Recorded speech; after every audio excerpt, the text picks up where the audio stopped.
ഓം ശാന്തി. ഏത് മനുഷ്യരാണോ ധർമ്മത്തിൻ്റെയും നീതിയുടെയും പാതയിൽ തൻ്റെ കർത്തവ്യത്തിൽ ഊന്നിൽക്കൊണ്ട് ജീവിച്ചുകൊണ്ടിരിക്കുന്നത്, തീർച്ചയായിട്ടും അവരുടെ കർത്തവ്യത്തിൽ സ്വന്തം കർത്തവ്യമായിക്കൊണ്ട് സഹായിക്കാൻ എപ്പോഴും ഭഗവാൻ കൂട്ടിനുണ്ടായിരിക്കും.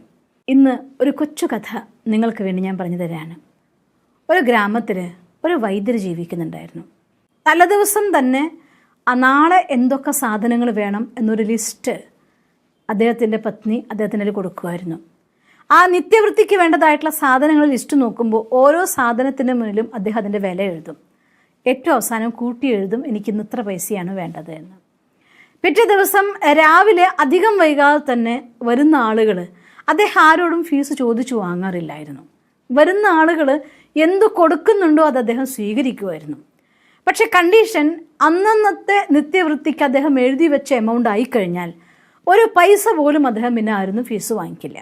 വരുന്ന പേഷ്യൻ്റ് ധനികനാവട്ടെ ദരിദ്രനാവട്ടെ യാതൊരു വ്യത്യാസവുമില്ലാതെ, പദവിയുള്ളവനാണോ ഇല്ലാത്തവനാണോ നോക്കാതെ ഒരു വൈദ്യർ എന്ന നിലയ്ക്ക് തൻ്റെ വൈദ്യസഹായം സേവനമായിട്ട് അനുഷ്ഠിച്ചുകൊണ്ട് അദ്ദേഹം ജീവിക്കുന്നുണ്ടായിരുന്നു.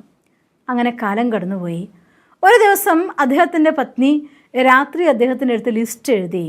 അതിൻ്റെ താഴെ മകളുടെ കല്യാണമായിരിക്കുന്നു, കല്യാണത്തിന് വേണ്ടതായിട്ടുള്ള സ്ത്രീധനം അതിൻ്റെ എമൗണ്ടൊക്കെ എഴുതിയിട്ട് ആ ലിസ്റ്റ് കൂടി പിറ്റേ ദിവസം വേണ്ട സാധനങ്ങൾ കൂട്ടത്തിൽ ലിസ്റ്റായിട്ട് എഴുതി കൊടുത്തു.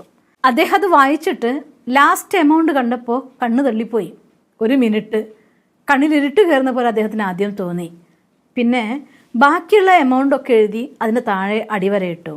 ഏറ്റവും താഴെ എഴുതിയ കാര്യത്തിന് മുന്നിൽ അദ്ദേഹം എഴുതി വെച്ചു, ഈ കാര്യം പരമാത്മ ചെയ്യുന്നതായിരിക്കും എന്ന്.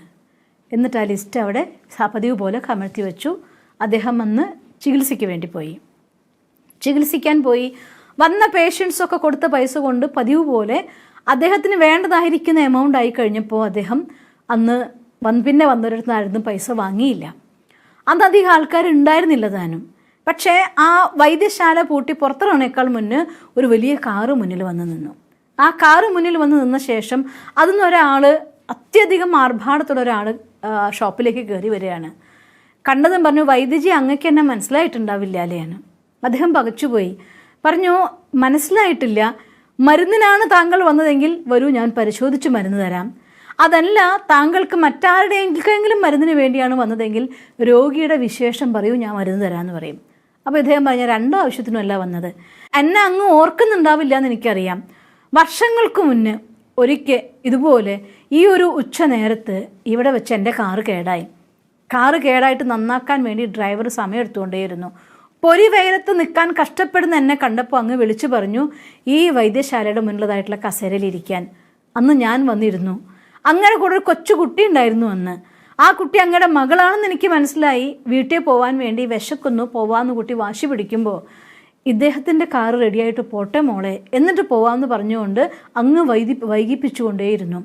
കുട്ടി വിശന്ന് കരഞ്ഞിട്ടും എനിക്ക് തണൽ തരാൻ വേണ്ടി കടയടയ്ക്കാതെ അങ്ങ് കാത്തു നിൽക്കുന്നത് കണ്ടപ്പോൾ എൻ്റെ മനസ്സിൽ തോന്നിപ്പോയി, എന്തെങ്കിലും സാധനം വാങ്ങിയിട്ട് തങ്ങൾക്ക് കുറച്ച് പൈസ തരണമെന്ന്. അങ്ങനെ വെറുതെ പറഞ്ഞതായിരുന്നു. അങ്ങ് വൈദ്യരാണല്ലേ, ഞാൻ പല സ്ഥലങ്ങളിലും പോയി പല ഡോക്ടർമാരെയും കൊണ്ട് ചികിത്സിച്ചു, പക്ഷെ ഒരു കുഞ്ഞിൻ്റെ കാല് കാണാനുള്ള ഭാഗ്യം എനിക്കും എൻ്റെ പത്നിക്കും ഉണ്ടായിട്ടില്ല എന്ന്. അപ്പോൾ അദ്ദേഹം അങ്ങ് മറുപടി പറഞ്ഞിരുന്നു, അന്ന് കുട്ടിയെ തരേണ്ട കാര്യം ഡോക്ടർമാരുടെ കയ്യിലല്ല, വൈദ്യന്മാരുടെ കയ്യിലല്ല. കർമ്മത്തിൻ്റെ കണക്കനുസരിച്ച് അങ്ങക്ക് കുട്ടിയെ ഉണ്ടാവേണ്ട സമയമാണെങ്കിൽ തീർച്ചയായിട്ടും ഭഗവാൻ അങ്ങേക്ക് കുഞ്ഞിനെ തരും, ഈശ്വരനോട് പ്രാർത്ഥിക്കാൻ പറഞ്ഞു. പറഞ്ഞുകൊണ്ട് എന്തൊക്കെയോ എടുത്ത് പൊടിച്ചു കൂട്ടി 2 പൊതിയാക്കി, എൻ്റെ പേരും എൻ്റെ വയസ്സും ചോദിച്ചു, ഭാര്യയുടെ പേരും ഭാര്യയുടെ വയസ്സും ചോദിച്ചു, 2 പൊതിയാക്കി തന്നു. എനിക്ക് ആ മരുന്നിൽ യാതൊരു വിശ്വാസവും ഉണ്ടായിരുന്നില്ല. അങ്ങക്ക് എന്തെങ്കിലും പൈസ തരണം എന്ന് വിചാരിച്ചുകൊണ്ടായിരുന്നു ഞാൻ ആ മരുന്ന് വാങ്ങിക്കാൻ നിശ്ചയിച്ചത്. മരുന്ന് കിട്ടിയിട്ട് ഞാൻ താങ്കളോട് ചോദിച്ചിരുന്നു ഇതിന് എത്രയാണ് പൈസ എന്ന്. അപ്പോൾ പറഞ്ഞു, ഇന്നത്തെ കണക്ക് കഴിഞ്ഞിരിക്കുന്നു എന്ന് പറഞ്ഞു. ഇത് മനസ്സിലാവാതെ അസ്വസ്ഥനായി നിന്നപ്പോൾ ഇവിടെ നിന്നൊരാൾ എന്നോട് പറഞ്ഞതായിരുന്നു, അദ്ദേഹത്തിൻ്റെ കണക്ക് ഇങ്ങനെയാണ്, അന്നന്നത്തെ ചിലവിനുള്ള പൈസ കിട്ടിയാൽ പിന്നെ പൈസ വാങ്ങില്ല, ഇന്നത്തെ ചിലവിനുള്ള പൈസ ആയിക്കഴിഞ്ഞിരിക്കണോ, അതുകൊണ്ട് വേണ്ടാന്നാണ് പറഞ്ഞത് എന്ന്. ഞാൻ എന്തെങ്കിലും പൈസ തന്നിട്ട് എൻ്റെ കണക്ക് തീർക്കണം എന്ന് വിചാരിച്ച ഞാൻ ഇത് കേട്ടപ്പോൾ അങ്ങയോളതായിട്ടുള്ള ആദരവ് കൊണ്ട് മനസ്സ് നിറഞ്ഞു പോയി. നിവൃത്തിയില്ല. ഇത് കൊണ്ടുചെന്ന് ഞാൻ ഭാര്യയ്ക്ക് കൊടുത്തപ്പോൾ പറയുകയും ചെയ്തു, ഇതിൽ വലിയ കാര്യമൊന്നും ഉണ്ടാവും തോന്നണില്ല, പക്ഷെ ഇങ്ങനൊരു സംഭവം ഉണ്ടായി എന്ന്. അപ്പോൾ എൻ്റെ പത്നി പറഞ്ഞു, ഇങ്ങനെ ഒരു സന്മനസ്സുള്ള മനുഷ്യൻ ഒരു സാധാരണ മനുഷ്യനല്ല, നമുക്ക് ഈ മരുന്ന് കഴിക്കാമെന്ന് പറഞ്ഞു. അങ്ങനെ ഇന്ന് എൻ്റെ വീട്ടിൽ 2 പൂക്കൾ വിരിഞ്ഞു കഴിഞ്ഞു. ആ 2 പൂക്കളുടെ ആനന്ദം ഞാൻ അനുഭവിക്കുകയാണ്. ആ അനുഭവിച്ച യാത്രയിൽ എനിക്ക് അങ്ങയുടെ കുട്ടിയുടെ മുഖം ഇടയ്ക്കിടയ്ക്ക് ഓർമ്മ വരും. എനിക്കാണെങ്കിൽ എൻ്റെ ഒരു പെങ്ങൾക്കും പെങ്ങളുടെ ഭർത്താവ് മരിച്ച് എൻ്റെ വീട്ടിലുണ്ട്. അവളുടെ കുട്ടിക്ക് വേണ്ടി ഞാൻ എന്തൊക്കെ സാധനം വാങ്ങുമ്പോഴും ഒപ്പത്തിനൊപ്പം അങ്ങയുടെ ഈ മോളുടെ മുഖം എൻ്റെ മനസ്സിൽ ഓർമ്മ വരുമായിരുന്നു. അവളുടെ കല്യാണമാണ്. കല്യാണത്തിന് സാധനം വാങ്ങാൻ പോയപ്പോൾ എൻ്റെ ഉള്ളു പറഞ്ഞുകൊണ്ടിരുന്നു, ഈ കുട്ടിയുടെ മാത്രമല്ല, ഈ എൻ്റെ വൈദ്യരുടെ കുട്ടിയുടെ കല്യാണത്തിന് കൂടി എനിക്കെന്തോ പങ്കുണ്ടെന്ന് ഞാൻ ആരോട് പറയും പോലെ. അതുകൊണ്ട് ഞാൻ അവൾക്ക് കല്യാണത്തിന് വേണ്ടി വാങ്ങിയതെല്ലാം ഡബിളായിട്ട് വാങ്ങിക്കൊണ്ടിരുന്നു. ഇന്ന് ഞാൻ വന്നത് അങ്ങയുടെ മകളുടെ കല്യാണം ആയോ ഇല്ലെന്ന് എനിക്കറിയില്ല, പക്ഷേ ഈ സമ്മാനം ഇവിടെ ഏൽപ്പിച്ചു പോകാൻ വേണ്ടി വന്നതാണ് എന്ന്. ഗദ്ഗത കണ്ടനായിപ്പോയി വൈദ്യര്. കണ്ണ് നിറഞ്ഞൊഴുകിപ്പോയി, കാഴ്ച മങ്ങും പോലെ തോന്നിപ്പോയി അദ്ദേഹത്തിന്.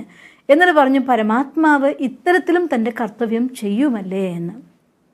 ജീവിതത്തിൽ സത്കർമ്മങ്ങൾ അടിയുറച്ച് വിശ്വസിച്ചുകൊണ്ട് ഒരു പക്ഷേ ഭൗതികമായ നേട്ടങ്ങളുടെ ലിസ്റ്റിൽ നോക്കിയാൽ വിജയികളുടെ പരമോന്നത ലിസ്റ്റിലൊന്നും ഇല്ലായിരിക്കാം, ലോകത്തിൻ്റെ കൺമുന്നിൽ അവരൊന്നുമല്ലായിരിക്കാം. പക്ഷേ തൻ്റെ കർത്തവ്യത്തിൽ അടിയുറച്ച് ജീവിക്കുന്ന, തൻ്റെ ധർമ്മത്തിൽ ഉറച്ചു നിൽക്കുന്ന ആളെ സംബന്ധിച്ചിടത്തോളം അവരെ കൊണ്ടാവാത്ത അവരുടെ കർത്തവ്യം ചെയ്യാൻ വേണ്ടി ധർമ്മത്തിൻ്റെ പാത കൊണ്ട് നേടിയെടുക്കാൻ പറ്റാത്ത എന്തെങ്കിലും കാര്യങ്ങൾ അവർക്ക് വന്നിട്ടുണ്ടെങ്കിൽ ആ ഉത്തരവാദിത്വം നിറവേറ്റാൻ വേണ്ടിക്കൊണ്ട് ഭഗവാൻ അവരുടെ കൂടെ നിൽക്കുക ചെയ്യും. ആ കർത്തവ്യം നമുക്ക് സഹായിക്കുക തന്നെ ചെയ്യും. പലപ്പോഴും ധർമ്മത്തിൻ്റെ പാതയിൽ മുന്നോട്ട് പോകുമ്പോൾ പലർക്കും മുന്നോട്ട് പോകാനുള്ളതായിരിക്കുന്ന അഥവാ ഹൈറ്റ്സ് അച്ചീവ് ചെയ്യാൻ പറ്റാത്ത പല പരീക്ഷകളും വരും. അവിടെ മനുഷ്യന്മാർ തനിക്ക് ധർമ്മത്തിനെ കോംപ്രമൈസ് ചെയ്തിട്ടാണെങ്കിലും നേട്ടമാണ് വേണ്ടത് എന്ന് വിചാരിച്ച് മുന്നോട്ട് പോകുമ്പോൾ പലപ്പോഴും ആ നേട്ടങ്ങൾ വലിയ നഷ്ടങ്ങളിലേക്ക് കൊണ്ട് കലാശിക്കും. അതേസമയം ധർമ്മത്തിൽ അടിയുറച്ചുകൊണ്ടതായിരിക്കുന്ന യാത്രയാണ് നിങ്ങൾക്കെങ്കിൽ പലപ്പോഴും നിങ്ങൾക്ക് തോന്നുന്ന നഷ്ടങ്ങൾ പോലും നിങ്ങളുടെ വലിയ ലാഭങ്ങളായി കൊണ്ടെടുത്ത് വരെയും നിങ്ങളെ സഹായിക്കുകയും ചെയ്യും. അതുകൊണ്ടാണ് പറയുന്നത് ധർമ്മോ രക്ഷതി രക്ഷിത എന്ന് പറയുന്നത്. ആര് ധർമ്മത്തിനനുസരിച്ച് ജീവിക്കുന്നോ, ധർമ്മത്തിനെ സംരക്ഷിച്ചുകൊണ്ട് നീങ്ങുന്നോ, അവരെ തീർച്ചയായും ധർമ്മം രക്ഷിക്കും, ഭഗവാൻ അവരുടെ കൂടെ ഉണ്ടാവുകയും ചെയ്യും. അതുകൊണ്ട് എന്നും ധർമ്മത്തിൻ്റെ പാതയിൽ ഉറച്ചു നിൽക്കാനും ഈശ്വരൻ്റെ സഹായം അനുഭവിച്ചുകൊണ്ട് ജീവിതത്തെ ശ്രേഷ്ഠമായി മുന്നോട്ട് പോകാനും നിങ്ങൾക്ക് സാധിക്കട്ടെ എന്ന് ഞാൻ ഈശ്വരനോട് പ്രാർത്ഥിക്കുന്നു. ഓം ശാന്തി. ദിവസം തോറും ജീവിത വിജയങ്ങൾക്ക് വെളിച്ചം വീശുന്ന പുത്തൻ വീഡിയോകൾക്കായി ഞങ്ങളുടെ യൂട്യൂബ് ചാനൽ സബ്സ്ക്രൈബ് ചെയ്യൂ. നോട്ടിഫിക്കേഷൻ ലഭിക്കുന്നതിനായി ബെൽ ഐക്കൺ ക്ലിക്ക് ചെയ്യൂ. ഒപ്പം ഞങ്ങളുടെ ഫേസ്ബുക്ക്, ട്വിറ്റർ, ഇൻസ്റ്റാഗ്രാം പേജുകൾ ഫോളോ ചെയ്യൂ. നന്ദി.